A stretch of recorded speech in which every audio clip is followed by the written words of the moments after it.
और आप इतिहास उठा के देख लीजिए, जोड़ने वालों को कोई याद नहीं रखता, दुनिया याद रखती है तो केवल त्यागने वालों को।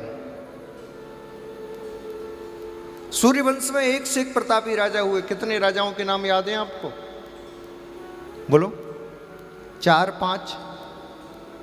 इतने राजा हुए, पांचों की नाम क्यों है? राम जी का नाम याद होगा, चारों भैयाओं का होगा, दशरथ जी का होगा, 2 4 का और होगा, बस, इससे ज़्यादा नहीं। लेकिन बच्चे बच्चे को पता है कि जब सत्य की सौगंध खाई जाती है तब क्या कहते हैं? बड़ा आया राजा हरिश्चंद्र वाला। हरिश्चंद्र का नाम सबको याद है। अच्छा, हरिश्चंद्र के पिताजी का क्या नाम था बताओ, किसी को पता है? नहीं। हरिश्चंद्र का ही क्यों पता है? क्योंकि उसने त्याग किया। राम जी से पहले कितने राजा हुए? दशरथ जी के पिताजी का नाम क्या था? बोलो। अजय के पिताजी का नाम नहीं पता? राम जी का पता है। क्यों पता है? अच्छा, राम जी के बेटे का नाम लवकुश, लवकुश के बेटे का नाम नहीं पता। राम का नाम क्यों याद है? क्योंकि राम ने त्याग किया, पिता के एक आदेश पर राज्य को ठुकरा के वो जंगल की ओर निकल गया। आप इतिहास उठाइए ना, लोग याद उसको ही करते हैं जिसने त्याग किया हो, दान किया हो। महाभारत में इतनी योद्धा से कितनों का नाम याद है आपको? लेकिन कर्ण का नाम बच्चा बच्चा जानता है। बोलो ना। जिस समय कर्ण की मृत्यु होने ही वाली थी, मैं कहता हूं ना कि ये जिससे प्रेम करते हैं उसको तड़पा तड़पा के मारते हैं महाराज। हाँ, कदम कदम पर परीक्षा लेते हैं। अब बताओ कितने निष्ठुर हैं, आदमी मरने वाला है और परीक्षा लेने पहुंच गए। कर्ण ने जैसे ही देखा, आ गए द्वारकाधीश? हाँ, आ गया। आप जानते हैं भगवान को पहले से ही पता था कि ये कर्ण कुंती बुआ का पुत्र है, लेकिन ना पांडवों को बताया, ना कुंती बुआ को बताया और ना कर्ण को बताया, किसी को नहीं बताया, मौन रहे। जैसे ही फिक्स हो गया कि महाभारत होना है,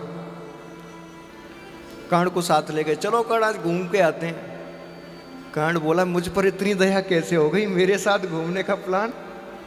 आज तक तो कभी अपने रथ पर नहीं बिठाया, आज अपने रथ से बिठा के ले जाने की बात कह रहे हो? बोले चलो चलो चलो। कर्ण बैठ के गया तो कहा, बताओ कि सब क्या बात है, क्योंकि मैं जानता हूं बिना कारण के आप मुझे अकेले में लाओगे नहीं। तो देखो, किसी व्यक्ति से अपना काम निकलवाना हो तो भगवान से सीखो, किसी से अपना काम निकलवाना हो तो पहले उसकी बड़ाई करो, आदमी खुश। भगवान ने कहा, देखो कर्ण,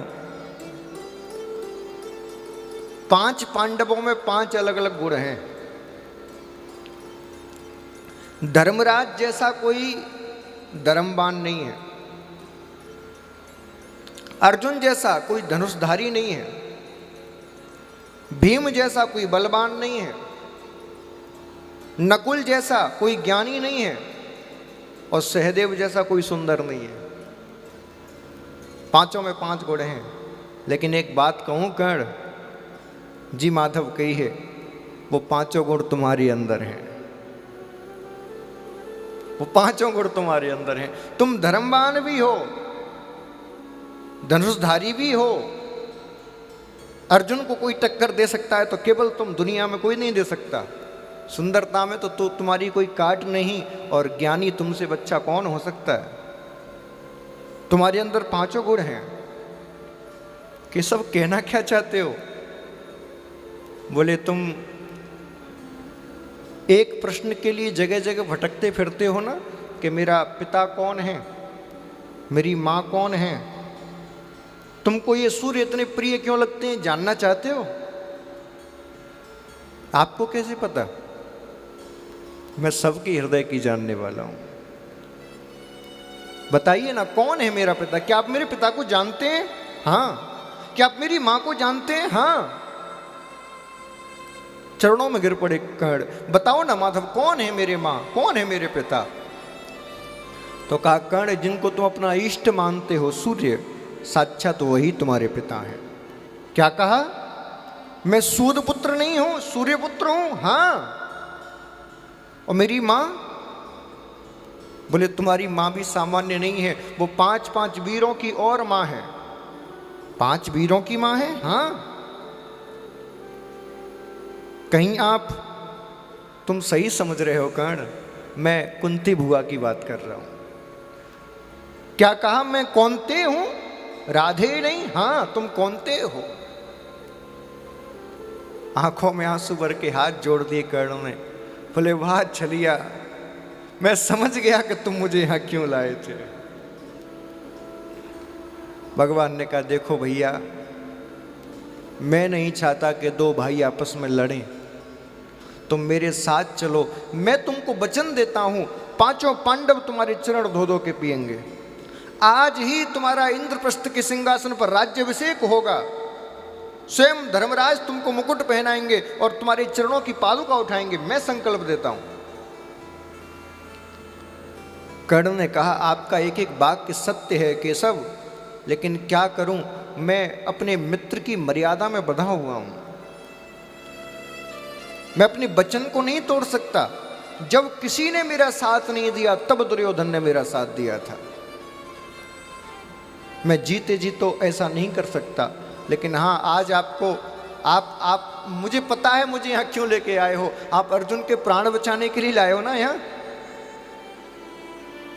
क्योंकि आपने युद्ध तो जीत लिया, मैं तो हार गया। आपने केशव मुझे लड़ने से पहले हरा दिया। क्यों? क्योंकि अब मैं चाहकर भी अपने अनुज अर्जुन पर वो बाण नहीं चला पाऊंगा जो उसका प्राण ले ले। तुमने तो लड़ने से पहले मुझे हरा दिया। मैं आज आपको वचन देता हूं माधव, महाभारत के युद्ध में चाहे कोई भी मरे, मां कुंती के 5 बालक जरूर जीवित रहेंगे। मैं ये नहीं कहता कि मैं रहूंगा कि अर्जुन, लेकिन एक बालक या तो मैं रहूंगा या अर्जुन, 5 जीवित रहेंगे, ये मेरा वचन है। तो जो लड़ने से पहले लोगों को हरा दे, उससे सीखिए कि जीवन कैसे जीना है। जिस समय अर्जुन मरने वाले थे, भगवान पहुंच गए। आओ माधव, मेरा वचन पूरा हुआ। मेरी मां कुंती के 5 बालक जीवित हैं, मैं जा रहा हूं। बताइए अब मैं आपकी क्या सेवा कर सकता हूं? बोले मैंने सुना है तुम बहुत बड़े दानी हो। सत्य सुना है आपने, क्या चाहते हो? बोले मैं आज आपसे स्वर्ण दान मांगने के लिए आया हूं। स्वर्ण दान? हाँ, देखो आपने जैसा टीवी सीरियलों में देखा है, युद्ध लड़ने के लिए वैसा नहीं जाते थे। सोने के मुकुट बाजूबंद पहन के युद्ध लड़ने के लिए नहीं जाया जाता था। अब आप बताओ, इतना बड़ा सोने का मुकुट पहन रखा है, युद्ध कैसे लड़ेंगे? युद्ध के वस्त्र आभूषण अलग होते थे और राज्य महल के अलग होते थे। उस समय कर्ण के पास कुछ भी नहीं था, ना तो कोई सोने का आभूषण था, ना मोतियों की माला थी, कुछ भी नहीं, क्योंकि युद्ध की भूमि है, युद्ध के वस्त्र पहन रखे हैं।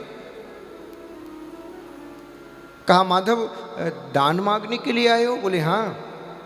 और तुमने वचन लिया है कि तुम्हारे द्वार से कोई खाली नहीं जाएगा, दो मुझे स्वर्ण दान दो। ऊपर से लेके नीचे तक दृष्टि डाली, बोले मेरे शरीर पे तो कोई आभूषण ही नहीं है। तुरंत याद आया, अरे मेरा दांत तो सोने का है। पत्थर लिया और पत्थर लेके अपने दांत को तोड़ा और हाथ पे रख के कह दिया, लीजिए माधव मैं आपको स्वर्ण दान देता हूँ। भगवान ने हृदय से लगा लिया। बोले कर्ण तूने आज अपना नाम सिद्ध कर दिया। मैं तुम्हें आशीर्वाद देता हूँ, जब जब धरती पर दानियों का नाम लिया जाएगा तो सबसे पहले दानवीर कर्ण का नाम लिया जाएगा। मैं तुम्हें आशीर्वाद देता हूँ। अब तुम मांगो, तुम क्या चाहते हो? तो कहा केशव, इस संसार में मैंने कभी अपने संबंधियों का सुख नहीं भोगा। जन्म होते ही माँ से दूर हो गया, और जब माँ मिली, परिवार मिला, तब मैं अब संसार से दूर हो गया। जब संसारियों का सुख तो नहीं मिला, मैं चाहता हूं कि आप ही मेरे संबंधी बन जाओ। मेरी एक अंतिम इच्छा है कि मैं जब अपना शरीर त्यागूं तो मेरा अंतिम संस्कार आपकी आंखों के सामने और आपके हाथ से हो। आप सोचिए, साक्षात नारायण अपने सापेक्ष होकर कर्ण का संस्कार करा रहे हैं। किसकी वजह से? त्याग की वजह से। हम दुर्योधन का नाम क्यों नहीं लेते? दुर्योधन तो कर्ण से भी बड़ा राजा था, बोलिए ना। हम रावण का नाम क्यों नहीं लेते? राम का ही क्यों लेते हैं? रावण तो हर प्रकार से श्रेष्ठ था राम जी से, क्योंकि राम जी ने त्याग किया, कर्ण ने त्याग किया। इसलिए बंधुओं, जब तक आप त्याग नहीं करोगे तब तक महान नहीं बन सकते।